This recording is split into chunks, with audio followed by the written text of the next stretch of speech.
दोस्तों, आज हम मोटापा का इलाज एंडोस्कोपी द्वारा कैसे किया जाता है इसके बारे में जानकारी करेंगे। तो सबसे पहले मैं बताना चाहूँगा मोटापा यानी ओबेसिटी का इलाज करना क्यों आवश्यक है। बहुत सारे लोग ये कहते हैं कि हम मोटे हैं तो क्या हुआ, ये तो खाते पीते घर की निशानी है। दोस्तों, मैं ये बताना चाहूँगा ओबेसिटी एक डिजीज़ है, एक बीमारी है जो कि 300 से भी अधिक अन्य बीमारी को जन्म देती है। ओबेसिटी के कारण heart attack, sugar, BP, paralyse जैसी गंभीर बीमारियों की होने की संभावना होती है।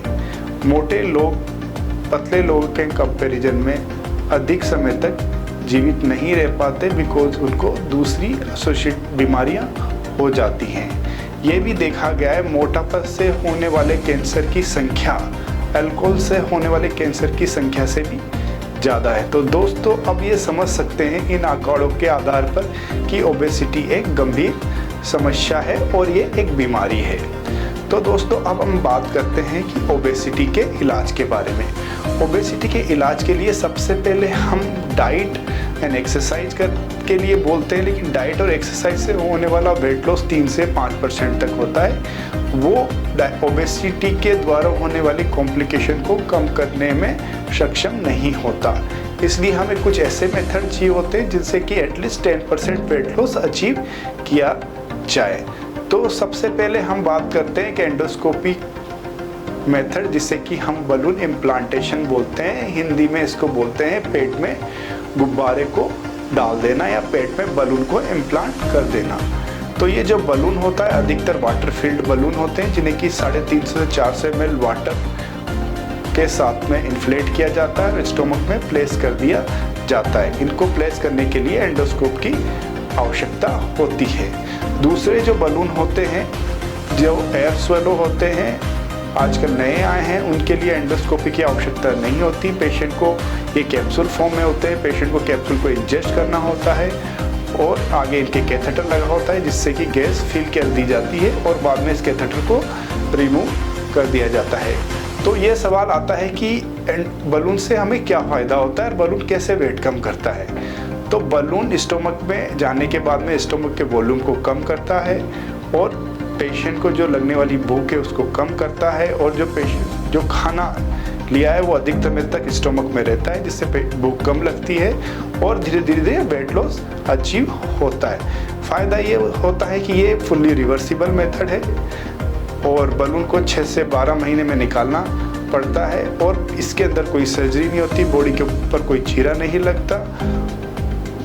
और यदि पेशेंट को कोई तकलीफ होती है तो इसको रिवर्स किया जा सकता है, इसमें उसके वॉल्यूम को कम किया जा सकता है और इसको निकाला भी जा सकता है। दूसरा फ़ायदा ये है कि इससे होने वाला वेट लॉस सिग्निफिकेंट है, 10 से 15%, जो कि ओबेसिटी के कॉम्प्लिकेशन को काफ़ी हद तक रोकता है। तो अब ये देखा गया है कि जो बलून इम्प्लांटेशन करने से पेशेंट को क्या साइड इफ़ेक्ट हो सकते हैं। अधिकतर प्रॉब्लम जो होती है डालने के बाद अधिकतर पेशेंट कंप्लेन करते हैं नोशिया की।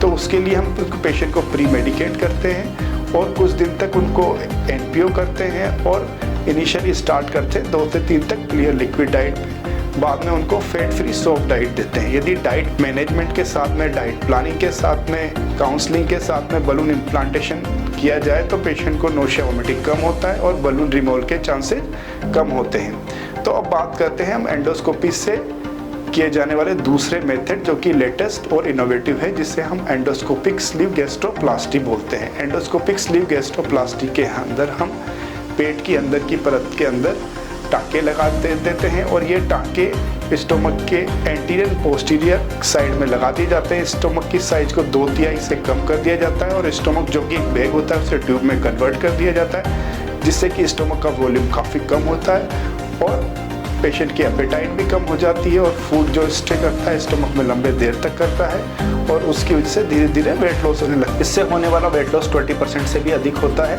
और ये काफ़ी ड्यूरेबल तक होता है, लंबे टाइम तक बना रहता है। और एंडोस्कोपिक स्लीव ग्लास्टी में जो नोज या बलून की वजह से होता है इतना सिग्निफिकेंट नहीं होता और ये डे केयर प्रोसीजर है। इसमें पेशेंट को 8 घंटे बाद ही डिस्चार्ज कर दिया जाता है और पेशेंट के जो पोस्ट ऑपरेटिव सिम्टम्स है वो भी काफ़ी मिनिमल लेते हैं। ये एक सेफ प्रोसीजर है और इससे होने वाली कॉम्प्लिकेशन ना के बराबर है। और इसके अंदर बॉडी के अंदर कोई स्कार नहीं लगता, ये स्कारलेस सर्जरी है। पेशेंट को ऐसा नहीं फील होता कि कोई सर्जरी की गई है, और इसकी जो रिकवरी होती है वो बहुत फास्ट होती है।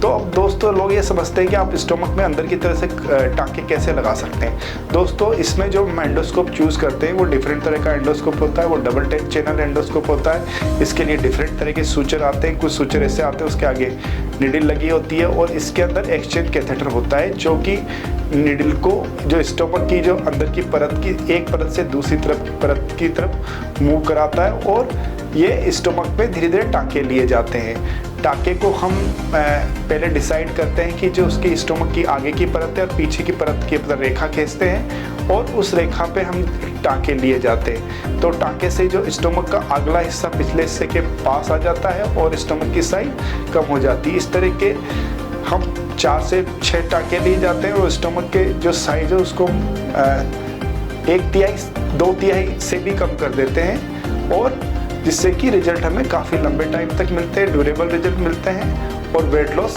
जो अचीव होता है वो काफ़ी हद तक मेंटेन रहता है। तो दोस्तों मैं यही बताना चाहूँगा, जो ESG प्रोसीजर है ये एक सर्जरी के इक्विवेलेंट है।